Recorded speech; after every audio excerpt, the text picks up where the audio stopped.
jpeg2RAW, show number 56. And tonight we have Jared Polin joining us. Jared, thank you for coming in. I know this is you're at a relative's house right after dinner, and a busy guy just coming off of Photokina. Yep. And we really appreciate you coming in tonight. How you doing, Jared? I'm hanging in there. Just had a good dinner with the family, and I guess the fasting starts if I decide that I want to fast or not. I have to figure that out. And you know, you just came back from Photokina. When did you actually come back? I got back, I think it was, I think it was Wednesday or Thursday. The days just flow together when you're traveling from Europe to here, and so it was last week. So I've started to reacclimate myself back into the world, okay. And now I'm moving on Friday. So yeah, you're actually moving. Yeah, and we played some of your video. I did not play the moving video, but we played some of your videos before the show. Sure. And you know, and one of the ones that everybody got a real kick out of was the dancing video. Which one? The one, well, like your theme song. Yeah, it looked the really weird, very disco-y. You had your striped shirt on. Yeah, one of my readers sent me that, so I made a dance video out of it.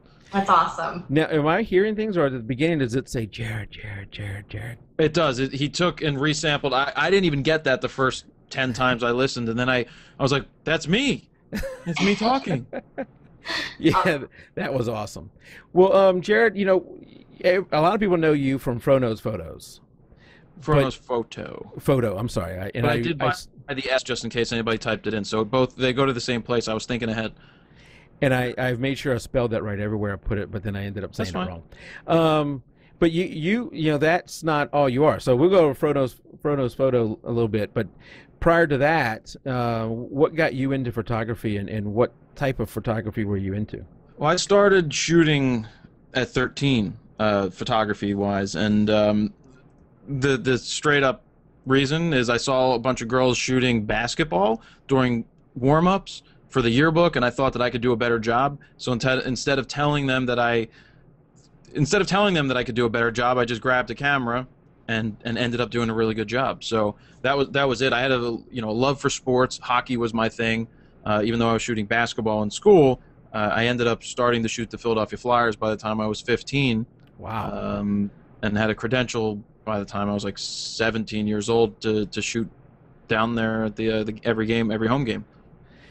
Did you just get that job because they saw some of your work and you had proved yourself, or did you have a contact?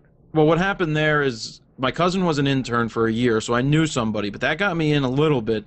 But I got in because I found an affiliation with a magazine. And I tell a lot of people this: if you want to get into anything, you need an affiliation. So at the time, it was a local magazine, print, because we didn't, blogs didn't really exist then yet in the whatever 90s it was. But so I ended up getting in with the magazine, and they were able to get the credential for me, and that's how I was able to get that for a couple years. Very cool. And then how did you make the leap to shooting artists, musicians? Music? Yeah. So what happened with music is in college, Almost Famous came out, and when Almost Famous came out, and I saw that thing, that was like, wow, there's a whole other world out there that's not just going and shooting a Flyers game at home, but traveling around the world with musicians. And I just took a lot of the knowledge that I had for how to get passes for that and just used common sense, and ended up in 3 phone calls getting a credential for my first concert, which was the Counting Crows off the Hard Candy tour, and that was the start of hundreds and hundreds of shows. Wow. Now, you know, I imagine at first you didn't tour with them, but you eventually you get to tour with those guys, don't you? I didn't, no, I never toured with the Counting Crows. I've toured with a bunch of different people: Modest Yahoo, Perry Farrell from Jane's Addiction. I spent 6 weeks on his bus, which is definitely interesting. Shinedown, Theory of a Dead Man, a lot of guys in the rock world, and I'm sure I'm forgetting somebody at this point, but a lot of bands.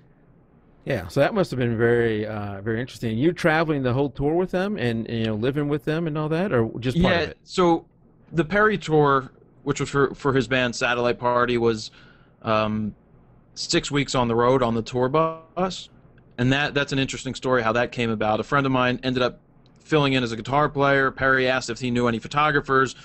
So yes, they called me. Perry goes, "What are you doing for the next 6 weeks?" That was what he said. I said, "I guess I'm going with you," was my answer. So we sat with him that night in Philly for 10 minutes, showed him some work. He said, "This is what I can pay you." I went home, got my gear. My dad dropped me off, and I joined the tour.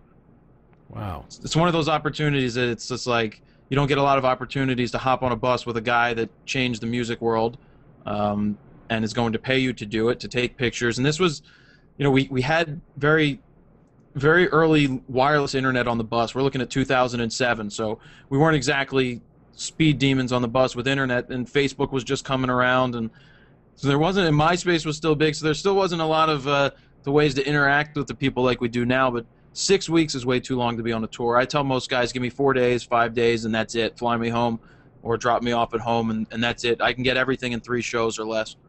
Because you start seeing the same stuff with every show. I mean, they obviously are repeating things. They're just going around. And so it's kind of when you get to the end of the wedding, you know, you've seen Uncle Bob dance drunk like 50 times at that point. You've got it. Yeah, and to me, the challenge, like you said there, is finding something to do different during the live shows. But what I love to do and what sets me apart from a lot of other people is when you can be on a tour bus with somebody like this, when you can be in their hotel room, when you walk in on Perry and his wife laying on the dressing room floor making out, and they ask you to stay in pictures, you're getting something different than what a lot of people ever had an opportunity, or most people may not get the opportunity to do something like that. So to me, it's all about what goes on behind the scenes more so than the live stuff. Now, with live stuff, you can do different things, but it kind of looks the same after a while. Yeah, I can totally get that. Well, because they are reproducing the show in every single city. That's what their goal is. So yeah, I can totally see that the behind the scenes stuff would be way more interesting because you're getting clips into their lives, what they're really like, not just their stage persona. And people always want to know what the celebrities are really like. Yeah, and it's, you know, you're stepping into a world that, like you just said, everybody wants to know more about. Very few people get to see inside that world, and I've seen that world. I've lived that world, which is cool. And I think that, you know, I get access that a lot of people don't get. And I'm sure people wonder how you get that access. And a lot of it is I just ask for it. And I think that it's a part of it is I can show the work that proves that I'm who I say I am and that I'm capable of doing certain work. And 2, I get along with these guys very well because I'm not awestruck in any way with any of the musicians. They just become friends. You know, they become people that you hang out with, and they see that. And when I shot Modest Yahoo the first time, I spent 12 hours with him. I basically, you want to hear that story? You want to hear the story of how this pass happened? Yeah, go ahead. Basically, Matis was coming to town, and I've never photographed Matis, and I thought, why not call and get a pass? So I called, talked to the publicist. They denied me a pass and said, I'm not a media outlet. And that pissed me off because, 1, I have a bigger site than most music blogs out there have readers, so I got more than that. And I'm just like, guys, don't you realize that not just people who read music blogs listen to music. Photographers edit to music all the time, and they're people, so you want to listen. So I had a couple of different ways that I could try to get into the show. I could show up to the show and try to talk my way in. I could walk in the back door without being detected, or I could go to management. So I found his management's information, which is true to anybody, any band out there. You can find management, whether it's on Facebook, MySpace, the internet, just searching. You can reach these people even over Twitter. So I got an email out to the manager, and I threw a long-winded email in there. Hi, my name is, this is what I do.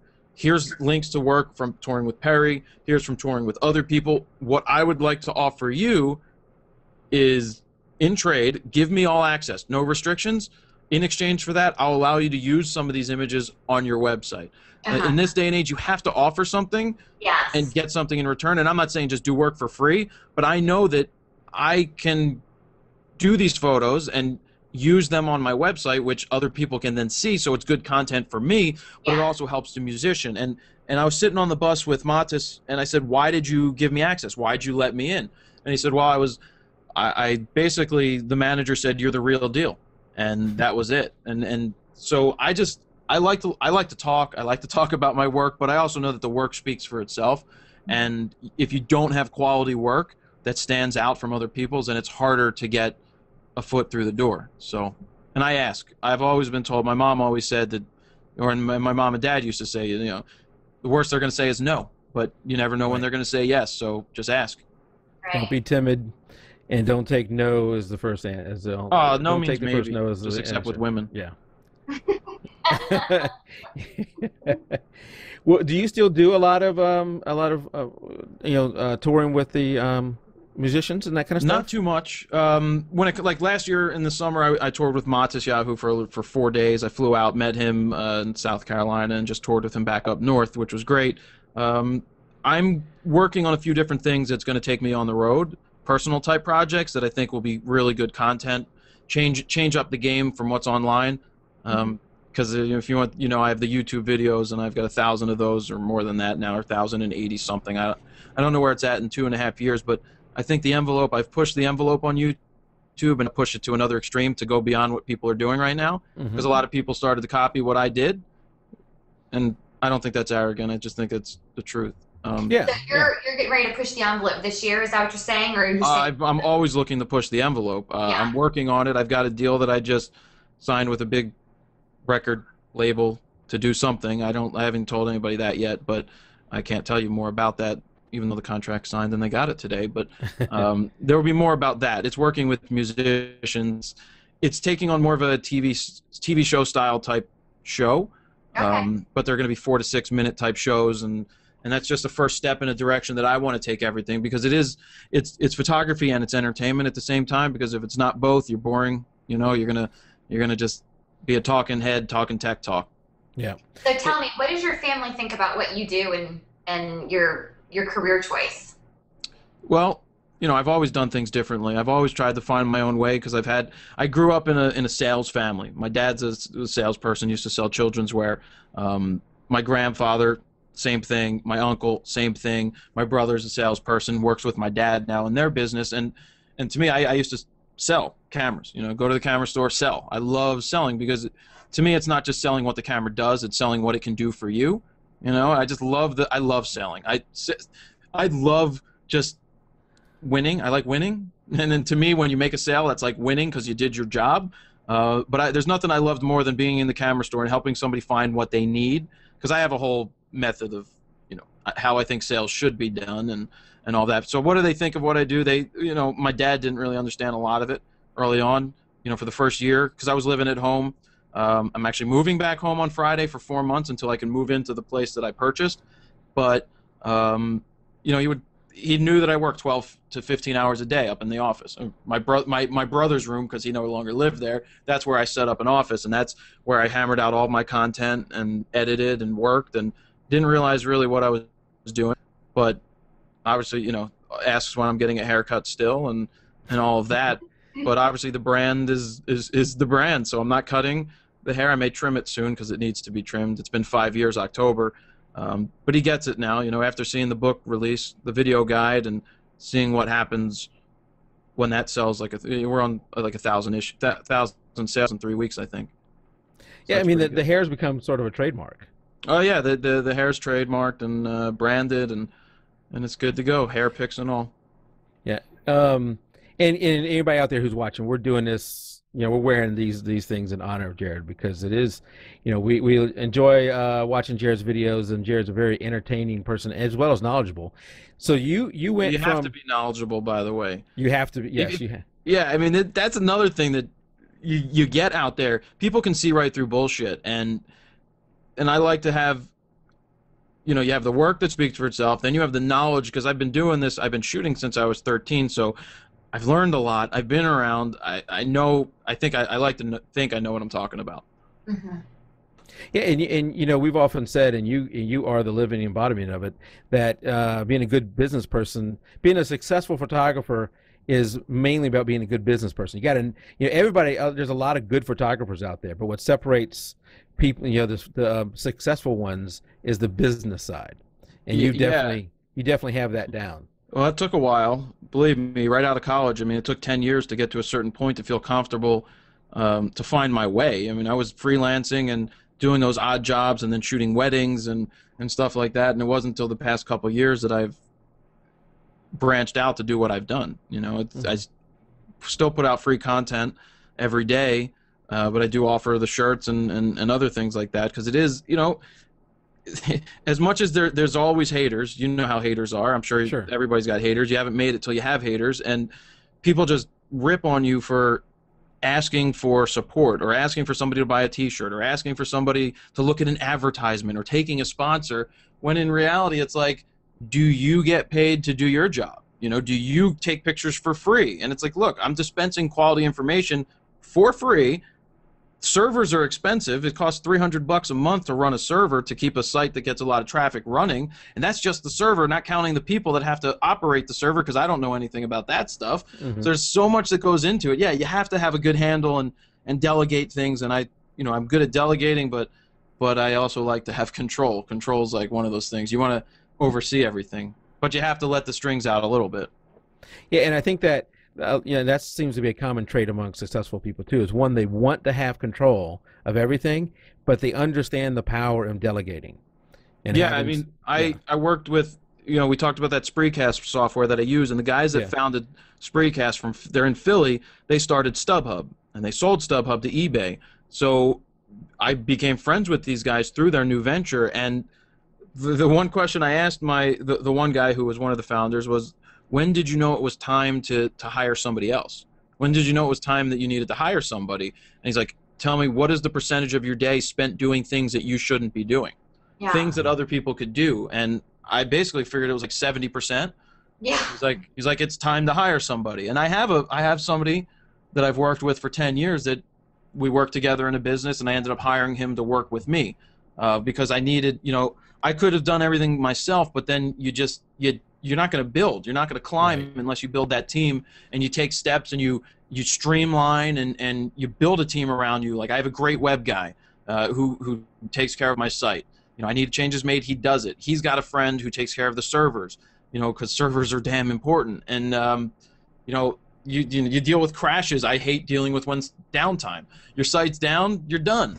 And so we've dealt with that before and came up with a crash plan and then, I don't know, just execute. Looks like somebody out in our chat room just bought one of your t-shirts, by the way. Oh, let me look. Let me check. Let me check that. What's their name? Anna. Anna. Now, when Anna she says Bartel. Yeah, that's Anna right. Bartel. Thank you. I see that right here on the phone. It pops up. There we It go. doesn't make a noise. I wish it made a cha-ching noise, but it doesn't. Thank you, Anna. We thank you, and Jared thanks you. Yeah. For buying that. And that, by the way, I love, we're jpeg2RAW, and jpeg2RAW was originally, the intention was getting photographers who are in the early stage of photography, when they're just starting, shooting JPEG, and then as they become more mature in their photography, they move to RAW. It doesn't mean you have to shoot RAW to be pro, but basically that journey that you take is what that is. So, I love the shirt. I love the I Shoot RAW shirt. Thank you. And so, what took you from being going around with musicians, photographing, shooting the tour and all that, to then starting FroKnowsPhoto? And when did you start FroKnows? June 1st of 2010 is when I launched it. I sat around the house for my mom passed away in November of 2008. Yeah, 8 I think. It was after Perry's tour.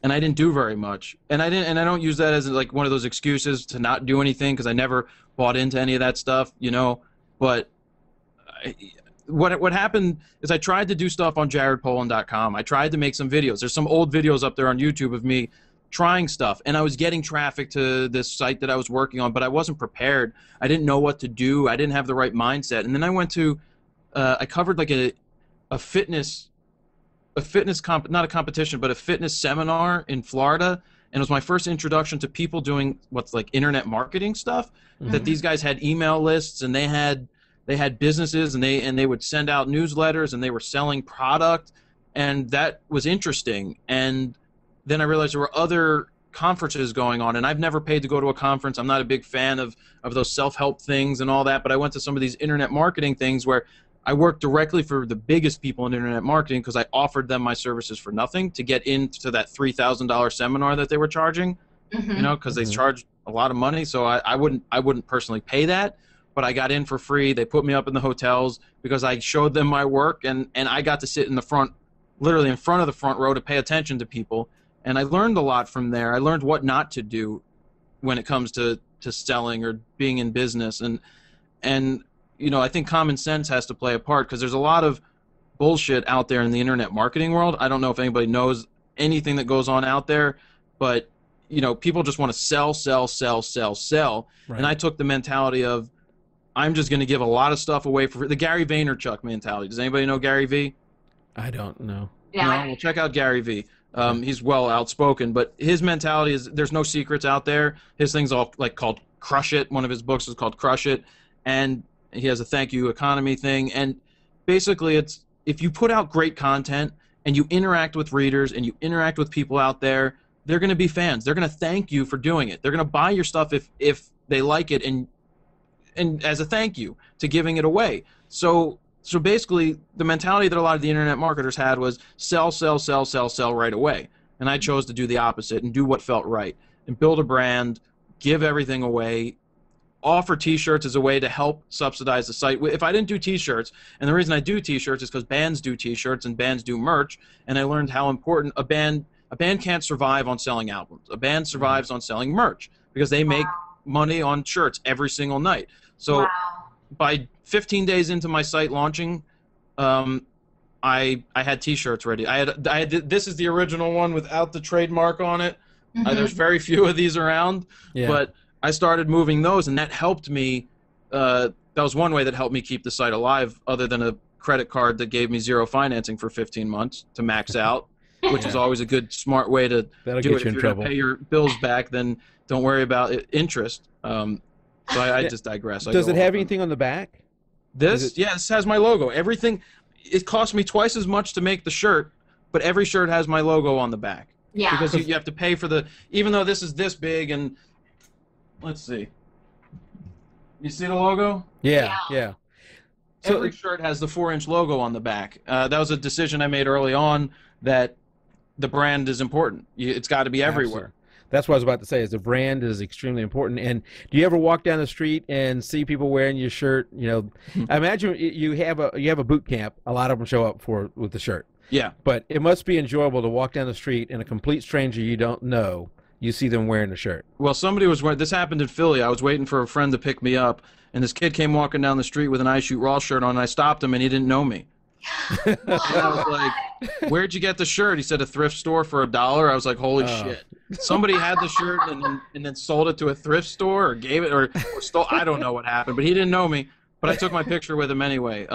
It's There you cool. go. Today on Facebook, one of my readers in Georgia posted a photo of him running into another Fro reader at a store with the same shirt on. So they took a picture and posted it. They didn't know each other. So I just, to me, that felt really good to have two people in the same location from somewhere else in the world have the shirt, and that means I'm doing something right.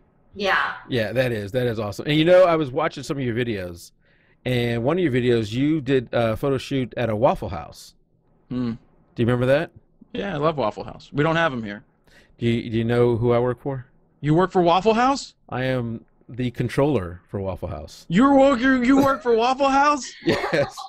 What's a controller do? Okay, you probably don't like this, but I'm the head accountant. Everything accounting to do with Waffle House, I do it. Well, if I was at my loft right now, I mean, I have a Waffle House. Oh my God! If I have a Waffle House, I actually have an actual hat visor. No, it's the visor. The visor, yes. Which nobody's allowed to get. I have two. Oh, I can get you stuff. Oh wait, there's more. I have a placemat. So I'm moving. Can I order some Waffle House stuff? You can't order it, but I can. You tell me what you want, and I'll get it for you. Oh, I would love to have the Waffle House. Do they have a clock or something I could get? I don't know, but I will have to look into that and see what I can get. I will be emailing you later about all the Waffle House swag. I mean, I'm sure people know Waffle House, but it's not the greatest food in the world, but I love it. It's consistent.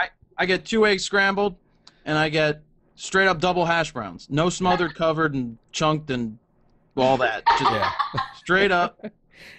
It's good. Yeah, I didn't see the video at first, but then I was watching one of your podcasts because you started doing podcast in addition to the 1,000+ whatever it is videos you have for free on YouTube. You're now doing is it weekly or is it weekly? A weekly podcast, and I was watching FroKnowsPhoto.com/podcast. And I was watching one of those, and one of your co-hosts was wearing the visor. Well, yeah, that's the visor. Yeah. Yeah, no, you were watching the preview because I haven't rolled out doing video yet for podcasts. I just there's a lot of work involved with doing multi-angled videos, so the easiest thing is just to put up the audio excuse me, and do a preview for YouTube, Right. just to get people to come over. Because that's another thing when you're branding and marketing yourself. It's like I chose to. I guess this goes back to the question a little bit ago. You know, you have to decide: are you a writer, or are you a personality in front of a camera? And I can speak well, but that doesn't translate into writing. And I get emails all the time about my syntax and my proofreading, because I don't proofread. I mean, Right. I make mistakes, and to me, it's about the content. So I sit down and I make video, and that's what I chose to do, was make video. And I learned in internet marketing, it's all about traffic, and all these people were buying traffic, which is BS. Who else just bought a shirt? Somebody else just buy a shirt? Kaylee Williams. She's out there in chat. Yep. Yeah. Awesome. So thanks, guys. yeah, and I don't come on here to sell, by the way. No, but we like it whenever some of our fans can help out, can do something like that. Yeah. The where was I going? Oh crap! I don't know. Where was I going? Chat room. You were saying you didn't come on here to sell. Oh, stuff, YouTube. Yeah. The reason I chose YouTube is it's tied in with Google. You're tied in with Google. That comes in with search ranks. The more videos you put up, the more people are going to find you. The more people that find you, or the more people that are listening. And plus, YouTube lives forever. You know, or until they're out of business or go away. You know, nothing lives forever. But you know, heroes live forever, but legends never die. Is that the line from Sandlot? Yeah. YouTube, it lives on. So a video I made 2 years ago is still going to grab somebody's attention, and it has my link to my website. It has my Jared Polin FroKnowsPhoto.com intro and outro into it. So those are, it's like you're creating advertisements for yourself, and people are going to then come back to my website to consume all of the other videos that are there. So it's just like I chose to hit YouTube. I chose to make videos, 5-minute clips. I was limited to 5 minutes because the D3S only did 5 minutes of video. That's a little bit of trivia for people out there wondering why all the videos were under 5 minutes when I started. But quick hitter videos is where it was at. And now we're moving into long form, more TV style oriented things, because it's take the game and step it up. Yeah. Right. And you know, somebody out in chat just asked, you know, you've done 1,000 videos. Do you still, you know, have bloopers? Do you still mess up? They're all left in usually. I don't do many. I don't do takes. I do one take, and if I mess up, I mess up, and I stick with it. And I think that's part of the reason that I was able to build what I built, because it wasn't fake. And there's a lot of people out there that have highly edited videos that are they do 27 takes to get it perfect. And if I mess up, I mess up. You make light of it. You're human. It's real. And I think people see that, and they like that. At least, you know, that's what I think. Oh, I agree. You know, I don't think people like too polished. I think they like to feel like they can level with you. And how can you be level with you if you're perfect? Yep. You can't. And you know, a lot of people buy DVDs to get the bloopers. Sure. They get the outtakes. So we were playing the one where you run up and you do like the cartwheels, whatever, and jump in the chair, and you have the outtakes afterwards. I mean, people love that. Well, I put up the ultimate fail video when I broke the chair jumping over it. Oh, I gotta look at that one. You look at that. My foot is healed now, but I think I broke it but didn't know it, and it was a good 8-9 months of pain every time I walked. But you know, and then I still did all my videos. It was fine. It's good now. It doesn't hurt anymore, so we're good. Yeah. So you started FroKnowsPhoto. I said it wrong twice. Sorry. Now, how long before you started doing the boot camps? Is that something relatively new? Boot camps are relatively new. I've always been so protective of the brand to, like, you know, there's advertising on YouTube, right? There's the pop-up ads. I never turned on the video ads, the pre-rolls, because I always thought that they were a pain in the ass and bothered people. And then I realized that everybody's putting them on, and I just turned them on one day, and it wasn't a big deal because you can skip them. I don't force people to watch it. So I'm you know, I didn't want to sell to people. I didn't want to push too hard, but you have to do that in order to grow and to maintain and to sustain your living. You know, I still work as a photographer, but also this takes a lot of time, and I enjoy this. This takes me around the world now because I went to Germany, I went to London, you know, and did all that. So boot camps are about a couple months old, and then I put out the video guide 3 weeks ago, which was to help people that can't go to a boot camp or can't afford, you know, a $500 boot camp, which you know, so I have that video guide that's out that is a digital download, and that's 3 hours. I don't want to sell it, but go ahead. Next. No, that's why I think the boot camps are awesome because you're letting all level of photographers come into that, right? Yeah, well, they're beginner boot camps. We stress that it's for beginners and intermediates, people that may not have gotten out of auto before or don't understand the exposure triangle. And what we do on these things, and I say we, Adam helps me, Adam Lerner. He's another guy that I met through my website who now helps me out of, he's in New York. We went to London together. He helps me teach. It really helps to have two people. I think the key to these boot camps is we get the cameras in people's hands right away. We don't sit there and talk. I mean, we talk, but we don't sit there and just lecture. I put the camera, you tell people to pick up the cameras, get out of auto, let's guess the settings.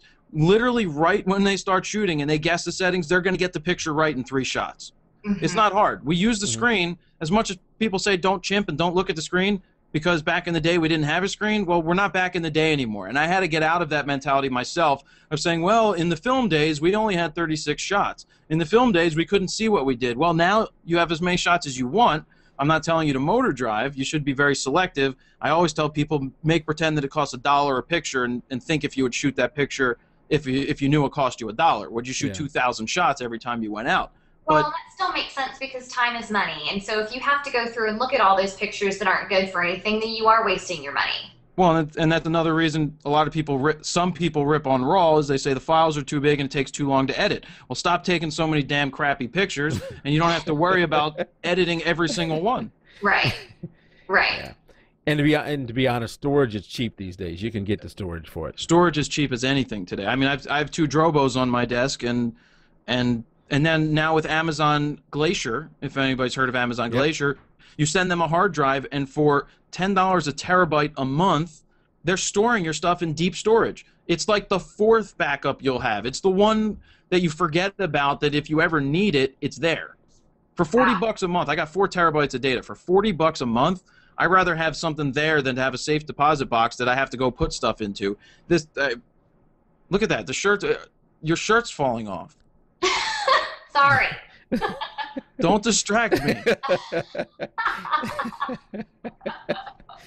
Well, if my shirt starts to fall off, will it distract you just as much? Hey, go for it. I mean, everybody knows I take my shirt off in videos all the time.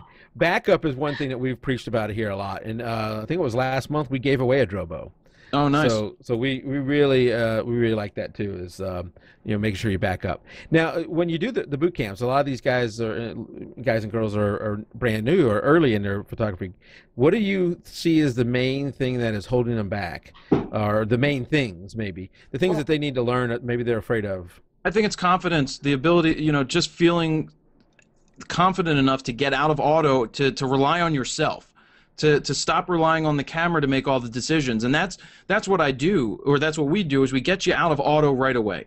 And that's where we were talking about earlier is, getting everybody in the manual and showing them that they in 3 pictures can get a proper exposure, at least based on the screen. And we know that the screen isn't perfect, but it's pretty damn close these days. That gives people confidence right off the bat. So, as much as metering is important, the screen's pretty important too, because it's showing you in a representation of what you're looking at. So sometimes you may not fully understand the meter, but you know that if it's too dark, I could slow my shutter speed down to let more light in. I could bump my ISO, I could open my aperture. Just getting people to understand the exposure triangle and think like a photographer and see the world around you as an image. People leave feeling the confidence and go home shooting in manual because they get it. We sit down and we do a critique at the end of the day, and we set these things for 8 hours, and the last 2 in Europe went 10 hours. They went over because we were critiquing everybody's work on a big screen because everybody can learn from that. And what I realized is that people you would see the picture where it would be too bright, and then the next picture would be closer, and by the 3rd picture they had their exposure proper for something outdoors. We went from indoors to outdoors, and they got their exposure right within 3 shots without any help. They figured it out. They figured what to do. And once you get that basic understanding down, and once you get the settings out of the way, you can concentrate on capturing an image. And when you concentrate on that, you're focused on making sure you get the image. You're not worried about tweaking your white balance, And I say this, if you're outdoors and the light's not changing, once you get it set, you don't have to worry about it too much. All you have to worry about is if it gets too bright, if the sun comes out a little bit, you need to do X. If the sun goes in, you need to do Y. It's just the cause and effect. Just teaching people that and giving them the confidence to get out. Or do you use like a white balance card or the Expo disc? How do you do white balance? I don't. You just do auto. Absolutely. That's one of the only things I do auto. We shoot RAW. Auto is the easiest thing to change in RAW, so I don't even worry about it at all. Yeah. Except in the studio. If you're shooting something, if you're shooting 500 pictures of product, you're going to want that to be locked in and be the same on every single one. And that's time where you could shoot a color checker card because you sync it. You take a picture of the card and you sync the color from the first to the last. That's one thing you can do. But for everyday shooting like concerts, the lights change from blue to red to pink to purple to orange to fuchsia to ugly green, and you don't want to be tweaking with white balance because it's going to constantly change. Well, and I would assume that also with something like a concert, like trying to get the person's skin tone spot on isn't necessarily as important as like I shoot newborns and I can't mess around with a green baby. Like I just can't mess with it. Yeah. What I used to do, I used to shoot a lot of soccer, and what I would do is set it to like 5600 Kelvin and just just leave it or somewhere around there and just leave it there so I knew that every image was the same. If they were off, they were all off by the same amount, and I could easily change them in bulk. Later. Yeah, because one of the things I had found when I was shooting auto is that they would be slightly different each one. This was an older DSLR, maybe like a Nikon D100. It would be slightly off between each one.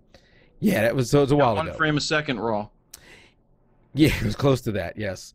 But that was a few years back, and back then I've never shot an auto on a DSLR, but I did used to shoot mainly an aperture priority, and that was my thing. Is I shoot an aperture priority, maybe sometimes shutter priority, but what I've come to, and that's what I used to advise people is start off an aperture or shutter priority. Now I think I'm going the other way with we've been talking here on the show trying to get people to go to manual, and I think that one of the things that manual does for me is it slows you down a little bit. And when you're just learning, it slows you down to look in your viewfinder, to look at that thing that shows you whether you're under or overexposed. Yeah. And it helps slow things down for you. And in some ways, I think it's easier than aperture or shutter priority. Well, I mean, I started in auto. I started in the running man mode when I was 13 because I didn't know any better. I thought running man, I'm shooting sports, I'll use that guy. Then I started to figure out aperture priority, and I was in aperture priority for a while. And aperture priority is going to be good most of the time until your meter gets thrown off by a really bright light, and then you start to realize that manual is where it's at. You don't even need to worry about the rest because it's just tweaking little things here and there, and that's where I've been ever since is manual, just because even for somebody who's never shot manual, I just say take one picture in auto, look at the exact settings on the camera, what they told you they were, switch your camera over to manual and play around, because that is a starting point, and that's an easy way to shoot manual. It's like, you're using what you have there in auto to go ahead and do that. Yeah, totally. And you can see what the camera is telling you to do. You need to know that you are more intelligent than the camera, and so you need to take what the camera told you and see how you can improve upon it. Yep. And I think that like you said, looking at the back of the viewfinder, if you did grossly over or underexposed, you would see that by looking at the LCD in the back. Yep. Yep. So one of the things that I love that you do on your site is you do the rapid fire critiques. I think that the information is out there and it's really good and it's quick and it's fast and you kind of move on, and we wanted to see if you could do that with us. Go ahead. Well, we might not be able to do that. If you, Jared, you're not able to have the video, our video page open. Oh, right. No, I had to close it. Yeah, so we may have to skip that if we can't get that going. So your boot camps are up on your website, and you've already done the Europe ones, right? Do you have some coming up here in the U.S.? I haven't scheduled any lately. Come the new year, I may do one for CES out in Las Vegas. I need to do Nashville. I need to do Chicago. I need to go to San Francisco. Texas wants me to go there. So it's just a matter of figuring out where to go next. Okay. And it looks like we're getting requests Boston, Philly, Colorado Springs. Well, I've already had 2 in Philly. There you go, guys. 2 in Philly. And do you plan on continuing these? They're fairly new, but do you plan on continuing them every year, or what's the? Well, yeah, I think weekends work the best for most people. I could do weekdays, but not as many people can do a weekend.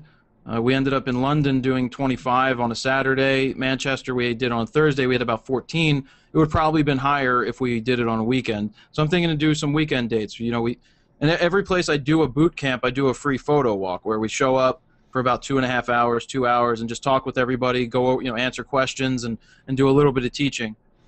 We do those every time, everywhere I do a boot camp, I do a photo walk as well for anybody else who, can't make it. Well, if you do one here in Atlanta, I will get you some more Waffle House stuff too. I'd love that. Waffle House. So don't forget. I'm sorry. Go ahead. Nah, I don't know what else to ask for. I'll have to look on their website. Yeah, ask, and if you think of something later, you have my email. I definitely need placemats. Okay, those are like the menus. The laminated menus. Because I need that for my poker table with the top for when I move into my new place. I only have one of them, and I need multiple ones. I'll get you multiple ones. Yes. Just send me an email with what you'd want and where I need to send them. Awesome. I'll trade you some shirts for it. We'll get you some stuff. Awesome. And so let's open it up to chat. Do you have anything else, Kathleen, before open up the chat and see what kind of questions? I think we've been getting some of them as we go along, but I know we have a lot of your fans out there in chat, and if they have anything they wanted to ask, I know we have Seth White out there who's braving tornadoes in St. Louis area to watch the show tonight. What's your biggest regret from your first few years of shooting? There we go. Not assisting, not being, being a little too successful too soon. Shooting for magazines and thinking that I didn't need to assist other photographers and thinking that wasn't the best thing, and it really should have been. I think assisting photographers is one of the best ways to learn, better than school. Just working for other people, you can learn a hell of a lot and just get really good input. All right, and let's just have this one hair question. I don't want to dominate hair questions. Do you ever get tired of the hair and want to cut it off? Nope. Okay. No, that's simple. No, I've been through the desert. I've been through everywhere with it, and if I don't wear it like this, I wear it curly. So that's real easy. Really nice curls too. Okay. Yeah, Sunday when I was watching your show Sunday, and you got a lot of questions about the hair. Then it was just crazy. It was just curls then. Looked nice. Looked nice. All right. What's the best way to start shooting for my local hockey team?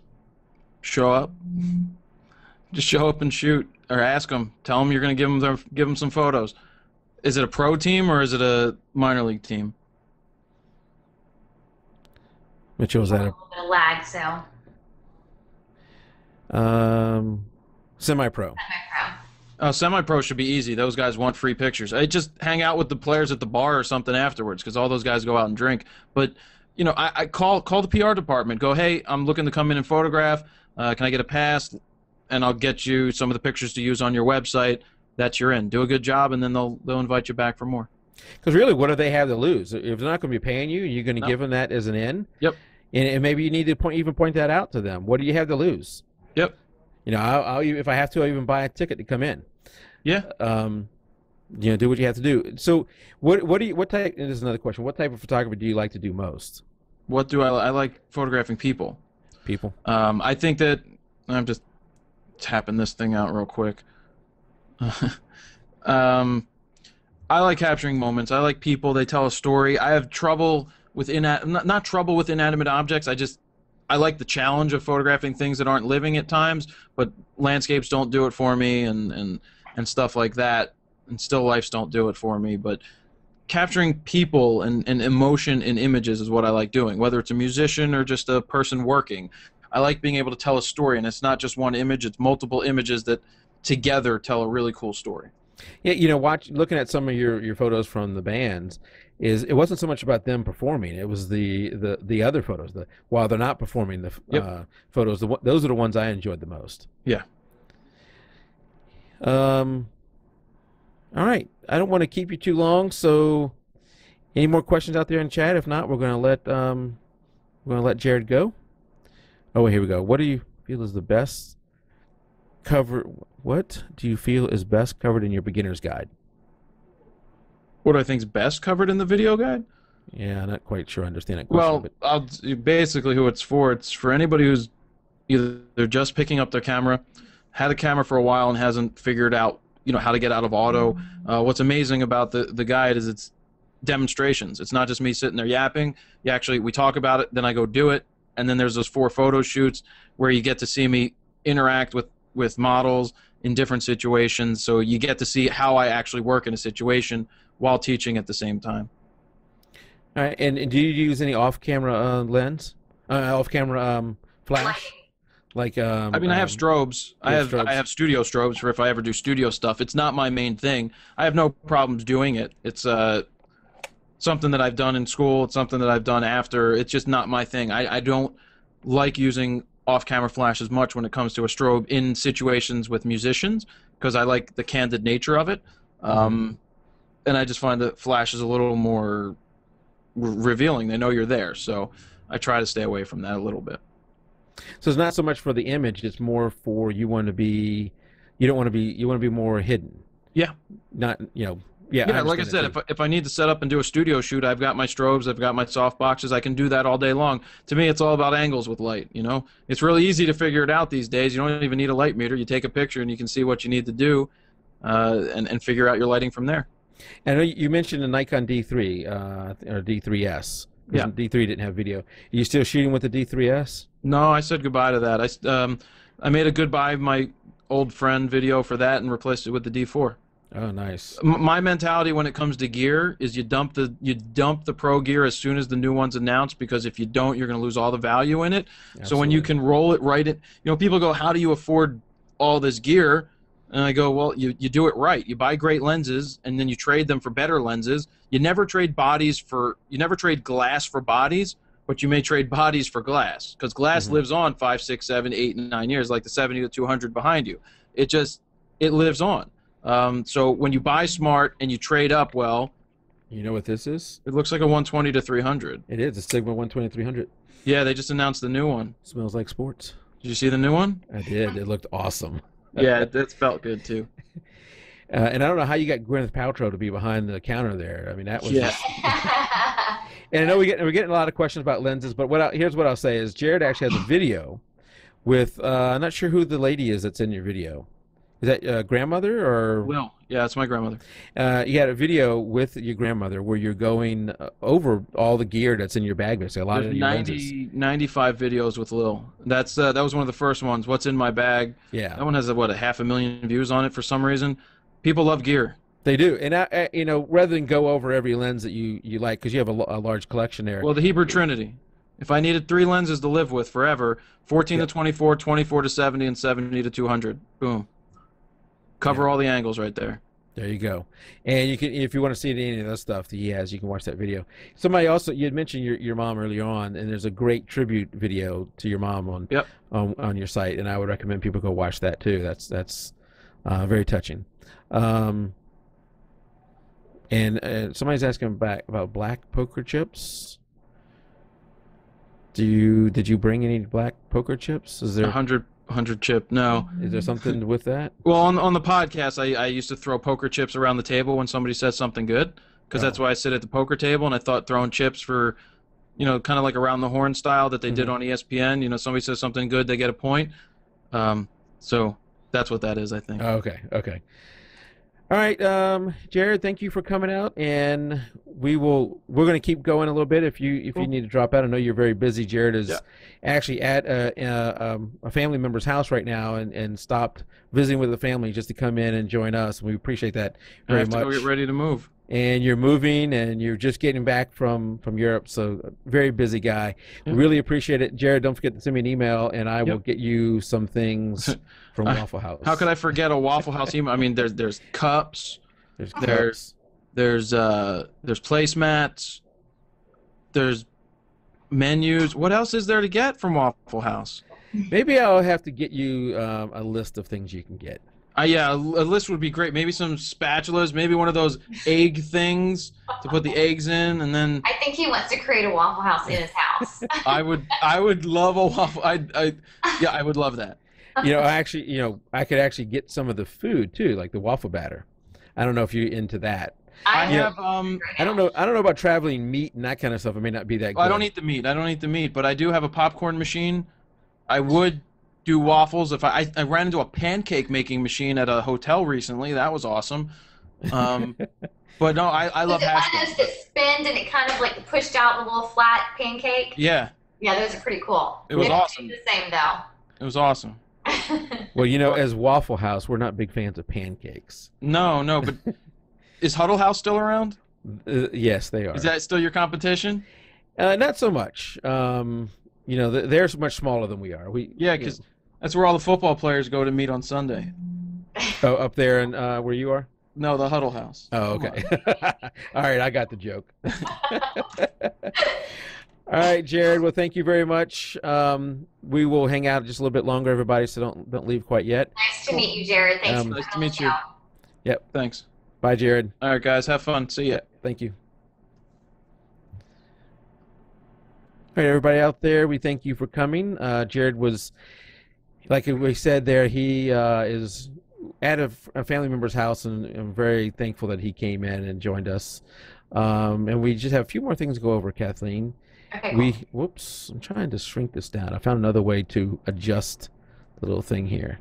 We didn't get to do the rapid fire thing because Jared was, I don't think, for whatever reason, he's getting some feedback. And I'm going to take this off if you guys don't mind. It's hot. That's why I took mine off. I was like, I'm sweating under this thing. Now my hair is a complete mess. I don't know what's funnier, your hair now or the afro. Yeah, I know. And my comb fell down below my leg, so I can't go get it. And yeah, sorry guys, no critique. We tried. Jared's a busy guy, and sometimes getting these busy people is very difficult because they're so busy. And one thing about Jared was he was very, very quick to respond and agree to come on, so we really appreciate that. Tim is at I think a baseball game, if I remember right. I think he's at a baseball game. He had tickets to some game. Yeah, I think you're right. Yeah, and somebody's asked about the giveaway. Yes, that's live. It started. How do you earn points for the giveaway? Well, if you go on the website, or on Facebook, there's the entry form. We're doing a little bit different this way with the entry form, seeing if that's easier. And I didn't get any complaints before. I haven't got any complaints this time, so I don't know if one's easier than the other one. The one lets you do it through Facebook, so there's not quite as much typing in and doing that kind of stuff you need to do in the other one. So I'm hoping this one's easier. But you go there, you like the page, you enter, you click the button that says I like the page, you click the button that says I joined the Facebook group, subscribe to iTunes, subscribe to YouTube, and then the last one is the one where you can earn points every day. You can only earn it once per day, but every time you do it that day, if you go back into the form and click that you did it, you earn another point for that day. And I just raised the points to 2 points per day. And what that is you go on to Facebook or Twitter or what is the other place, Google Plus. You go on there and you put a post out saying something about jpeg2RAW, the giveaway for this, and a link to our page about that, and that gets you another point. And you can keep earning points all the way up to the end of the giveaway. And you can see it. Yeah, you can see it here, right? Mm-hmm, yeah, we got it there. And we're going to still give this away as the consolation prize. So whoever doesn't win, the main gift, we'll give them this thing. And what's, Kathleen, I don't know if you saw this, but what was that? I just got feedback. What we also are doing is we are almost up to another time where we can buy another gift. We will, we will have enough money. And so if you're new to watching the show, if you go onto our site and you click on the Amazon link, and then go to Amazon and buy something, it doesn't have to be photography related. It can be boots or it could be t-shirt or whatever you want to buy. The show gets a little bit of credit, and that credit, we use 100% of that credit to buy these kind of things to give away. Actually, we used 100 and something percent because we didn't quite have enough money to buy this, and I just fronted the difference. So it's once we get up to enough money, we're almost back up to enough money to buy the next gift. We'll do another giveaway. We'll just keep doing that because like we mentioned before, Kathleen and I don't do this for money. You don't do it for money. I'm still doing it. You're still wanting me to double your bonus. That's right. Yeah, so as we're getting closer to Christmas, be thinking about that. And so I mentioned Amazon. We also have Adorama. We've never made enough money from there to get anything. But, like I just recently bought my Nikon D700 from Adorama. And if you're going to buy from there, go and click on that link and get the show gets a little bit of money there too. Yeah. And as we go to leave, we're not leaving quite yet, but as we go to leave, below us, way down here, there's a link that is a Google ad. If you click on that, as we go to leave, don't do it yet, but as we go to leave, if you click on that, that will give the show a little bit of credit, as it'll take you somewhere else. Somebody says, watch the listener hangout. They said that, I guess while I was gone one day, Seth was my double. Oh yeah, I haven't seen that. Seth was Kathleen that night. Awesome. Awesome. That should be interesting. And somebody says, do we really have to buy the Nexus 7? Oh, and as far as future guests, we're booked up solid for the entire fall season now, Kathleen. I know, it's so cool. We've got some really cool people coming too. I'm really excited. We do, and I mentioned, we on our web. As soon as I book somebody, I put them up on our website on the calendar that we have there in the forums. Mm-hmm. So if you ever want to know who's coming up, we have it there. We've not only booked solid the entire fall season, which is September, October, November. We've also booked. I think we've booked solid now in December, because we're not going to do Christmas Day. I mean, right? Come on, we booked solid December. And we've booked either 1 or 2 or 3 people in January. So we may already have all the way through January booked solid. That's so cool. So Kaylee says that she has a question. Commenting on YouTube, it makes me edit my comment and won't allow me to add another. I have a question about that, though. What do you... Commenting on YouTube makes me edit my comment. Won't allow me to add another. Oh, iTunes. Oh, yeah. I think once you make a comment on iTunes is very restrictive. And once you make a comment there, I don't think you can add another one. It knows who you are. You can't add another one, and apparently you can't go back and edit it. Were you wanting to change your comment first was pretty good. I hope you don't want to change it. And hey, for the guys who are already members of our Facebook group, who have already liked the page, you don't have to go do that again. You've already done it. You just click on the thing that say you did it. So it's not that for a lot of people here, you've already done most of the things that you need to do to enter the giveaway. And I think what we did last time, Kathleen, where we let people choose between this and another gift. Yeah. And I think we're going to continue that. So people on our Facebook group will always get to choose between at least 2 items. What giveaway is going to be? What is the next giveaway? So I'm thinking one of them is going to be Expo Disc, and the next one and another one is going to be a Huey Pro color. I posted some really cool tutorial videos today on our group page about the Expo Disc that I watched today. I didn't realize that you could also set exposure using the Expo Disc. Cool. And evidently, you can do you have to watch the videos, but you basically can do it all in one click. And so you have perfect exposure without even looking on the back of your LCD screen, and then you set your white balance. So I think I had said a few times that since I got my Mark III that my Expo Disc was being too warm, and I'm wondering, I'm going to try it tomorrow where I set the exposure with the Expo Disc and the white balance and see if that makes a difference for me. Okay. And Seth, you asked color calibrator Huey. Yes. Any idea how much that costs before I go and commit to something? $500, I think. Okay. Yeah. Right now, because we're not making a ton off of those things, and I want to do them every so often, we're going to try and limit the giveaway to about $100. Mm-hmm. As we get more and more of that, I would love to give away more. Yeah. And bigger items. But so I think the next one we'll let people vote on is the Huey Pro or the Expo Disc, and pick one of those two. And I have both, and they're both great. I will say that I use the Expo Disc more because you can use it for every single photo shoot. True, because once you color calibrate, you're kind of done until the next month or however often you're going to do it.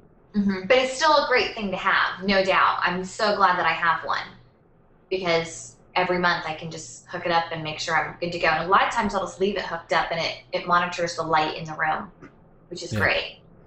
So Daniel says, I have a D700 and noticing that my images on my LCD look like they're exposed properly. And then once so one thing you have to be careful of is that your settings on your back of your LCD are normal, because you can change the LCD to be lighter or darker.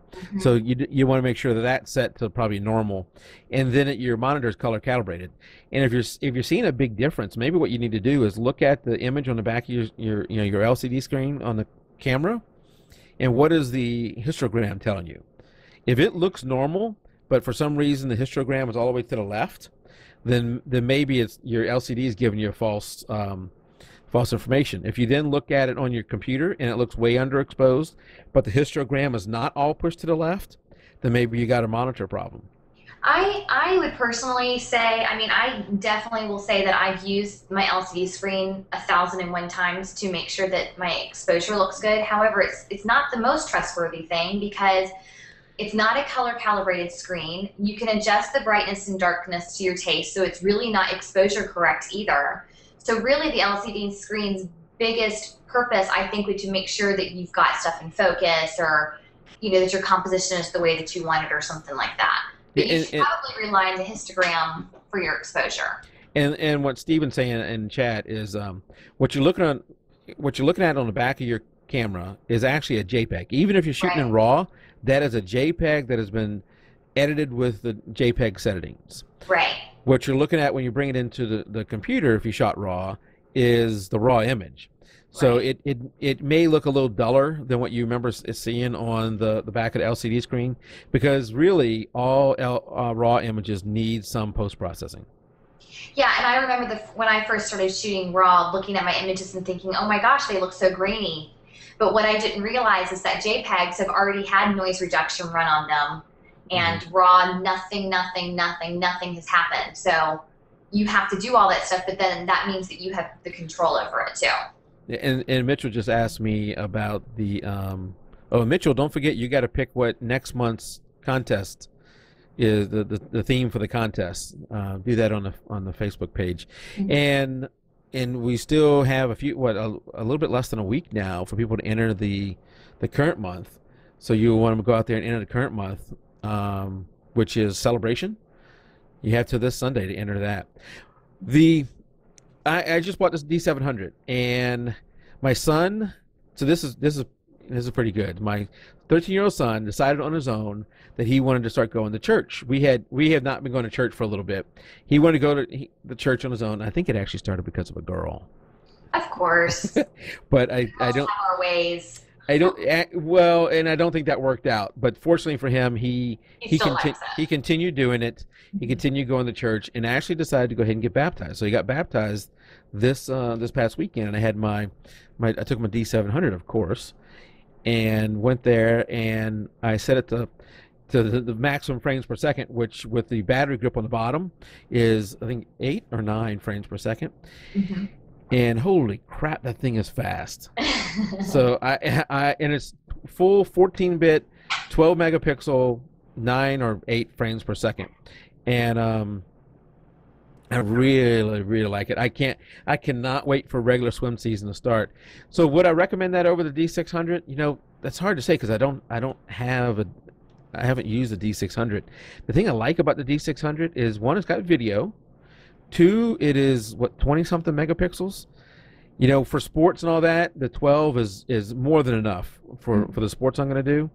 But if I'm doing landscape, I really wish I had more. And I was looking at the D800, but the problem with the D800 is they still just have a lot of problems with the focus. And I'm not willing to spend $3,000 on a camera that can't focus using anything but the center focus point. Tell me about it. So in the D800, the D600 is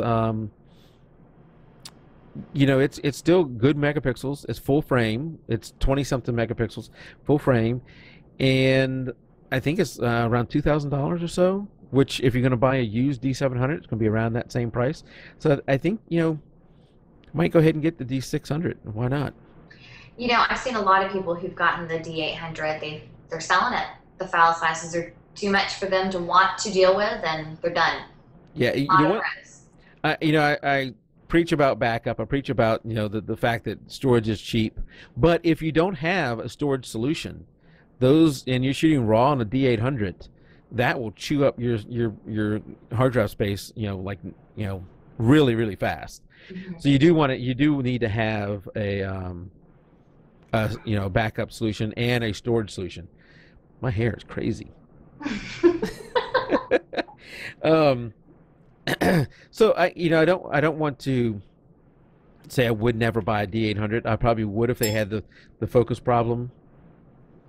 If they had the focus problem fixed, but right now I'm loving my D700. And sorry, that was me. Do they have sound effects now? Yeah, they do. Listen. Wow. So I know that they've had the photo effects, but I did not know they had sound effects now in the Google Hangout. Oh wait, that's not what I was hoping for. Ooh, we should do that when we do a giveaway. There you go. That's awesome. I want to bum. Yeah. Am I taking requests for guests in January? So let me go to hold on. Let me go to the calendar. Anna, I'm using the Mark III now, and I'm getting ready to sell my Mark II. I might. I've heard about Best Buy doing a buyback program. I might do that just because it seems easier, but I'll probably end up listing it. I'm looking at January, and I only have one person listed. I got to look through my stuff. There's another person that booked. So yes, I do actually have 2 dates open in January. I thought we only had one, but I have 2. Just wondering about, let's see. I love digital RAW suggestions. Oh, I know who the other person was going to be. It's Topaz Labs, I think it was. They've been pushed off to next season because they're having issues and they can't come on. And been trying. I have probably sent 15 emails to Expo Disc. And every one is 2 weeks apart because it takes them forever to respond. And it's always, we'll have somebody come on. We'll get back to you. So eventually we'll get them on, but getting companies to come on just takes forever. Yeah. Yeah, so we'll get them come on. So I need to book who that other person was in January, but I have 2 dates open in January, Sess, if you had somebody in mind. Yeah, if anybody... Kai Man Wong from Digital Rev TV. Okay. I don't think I've heard of him. I'll have to look him up. I haven't either, but what's crazy, as popular as Jared is, mm-hmm. I think I had run across him somewhere, but it didn't stick out in my mind until maybe it was Sess, or maybe it was Mitchell. I can't remember who it was. I said, hey, you ought to get FroKnowsPhoto on. And I looked him up and said, holy crap, this guy is awesome. Mm-hmm. And then he responded really good. So that worked out well. Either through the Facebook page or just email us at podcast at jpeg2RAW.com and whoever you have for a suggestion. And Kathleen and I and Tim have a spreadsheet where we put everything in. Well, I put everything in. Kathleen just books people and then I add them in. And Kathleen has been doing a great job of trying to catch up. Oh, come on. Trying to catch up on the number of guests booked. Let me see what the count is. Do you want me to tell the count? Sure. If you really must, you must. Well, you actually caught up quite a bit. It's 21-14 now. Dun, dun, dun, dun. Thank you. I love these sound effects. I have a new job position. Can you please add this to my job title? Yeah, you can be the sound effect girl. Yes, exactly. I love it. All right. Well, I think things are getting a little out of hand. Let's go ahead. We can hang out a little bit longer, but let's go ahead and end the live show here. We'll hang out just a second longer. Everybody out in chat, thank you very much for coming. And we really enjoyed having Jared. I will get this produced fairly soon. Last week, you know what's crazy? Okay, let me, before I end, say this. I've always said I live with two hard drives in RAID 0. If you don't know what RAID 0 is, it writes half the file to one, half the file to the other, doubling the speed of your hard drives. If one hard drive dies, you lose everything. So it's a dangerous way to live. But I have great backups. So I was living that way with that. And then last week during the show, I started having issues. And it took, what was that? That was me. That was not a sound effect. That was me. It took, was that a whining? I just went, Oh, I thought you had a whining side effect, a sound effect. But it took me a little bit to get the everything recovered, but everything's recovered, and we're back on track. So we'll hopefully have the show out by Friday. Everybody, thank you for coming. We'll see you next week. Who do we have next week? I can't remember. I'm sorry. What is next week? October? Are we in October next week? Really? Hold on. I'm looking at my calendar. Next week is October. Jim Davis. We have Jim Davis coming on. Awesome. Now, this may not appeal to you as much, Kathleen, but it appeals to me. Jim Davis is a guy we had on, remember, a while back. He like drags a canoe through 200 miles of backcountry or whatever it is. Yeah. Crazy. So he's going to come on and talk about shooting fall photos, fall colors. Oh, cool. And you know, to me, I went up this past weekend, drove all the way up to Hiawassee and Young Harris. Spent the day. First off, it was just gorgeous weather. I rolled the windows down the truck and did the drive that whole way, and it's just so relaxing. I really love that. But the leaves have not started changing yet, so I found no good spots. But it was still just a very enjoyable ride. And to have Jim on next week, right as we come into the fall, shooting fall colors, is perfect timing. And then Michael Clark after that. Awesome. All right, everybody, out in chat. We'll see you next week. All right, guys. See you later. Yep. Good night.